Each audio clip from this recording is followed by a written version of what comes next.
بسم اللہ الرحمن الرحیم۔ آج ہم نے 24ویں سپارے کی تلاوت کی ہے۔ سورہ زمر، سورہ مومن اور سورہ حامیم سجدہ کی ہم نے تلاوت کی ہے۔ 24 بارے اللہ تعالیٰ کے فضل و کرم سے ہمارے مکمل ہو چکے ہیں۔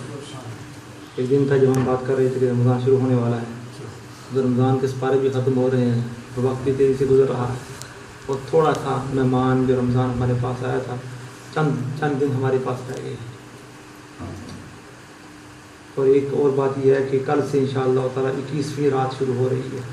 کل سے یہ اور راتیں جو ہے نا، رات آخری راتوں میں لیلۃ القدر کو تلاش کیا جائے، شب قدر کو، تو کل کی رات جو ہے وہ 21ویں رات بنتی ہے۔ اس حوالے سے بھی کیا ہے کہ ہر رات جو ہے، ہر رات کو ہر رات میں عبادت کی جائے، اللہ کو یاد کیا جائے، تو ڈیفینیٹلی انسان شب قدر کو پا لیتا ہے، ورنہ پھر آ کر شب قدر لیلۃ القدر 27ویں رات کو آیا کرتی ہے۔ آج کی بے شمار باتیں اس میں جو بیان کرنے والی ہیں، ایک تو یہ ہے کہ اللہ تعالیٰ کے جو عرش اٹھانے والے فرشتے ہیں ان کا ذکر کیا گیا ہے کہ الذین یحملون العرش ومن حولہ یسبحون بحمد ربهم ربنا وسعت كل شيء رحمة فاغفر للذين تابوا ربنا وادخلهم جنات عدن التي وعدتهم۔ وہ دعا کرتے ہیں کہ اللہ تعالیٰ کہ جو زمین پر لوگ ہیں اللہ تعالیٰ کی عبادت کرنے والے ان کو بخش دے، ان کی بخشش کی دعا کرتے ہیں۔ تو عرش اٹھانے والے جو فرشتے ہیں وہ بھی اہل زمین کے لیے دعائیں کرتے ہیں، مغفرت کی بخشش کی دعائیں کرتے ہیں۔ اس سے ایک بات جس کو میں آج سمجھانا چاہتا ہوں وہ یہ ہے کہ بخشش کی دعا کرنا، انسان کے لیے، دوسرے انسان کے لیے، دوسرے مسلمان کے لیے بخشش کی دعا کرنا، آسکنگ فار فورگیونیس، اس کو اللہ تعالیٰ بخش دے، مرنے کے بعد اس کو بخش دے، اس پر کرم فرما، ایصال ثواب کرنا، اس کو فائدہ پہنچانا، اس کا کیا صورتحال ہے اسلام میں؟ تو آج کل جو کہ دین کا جو علم ہے وہ کم ہو گیا ہے۔ آقا علیہ السلام کی ایک مشہور حدیث کا وہ مفہوم ہے، ایک وقت آئے گا قیامت کے نزدیک جب علماء اٹھا لیے جائیں گے، علم اٹھا لیا جائے گا۔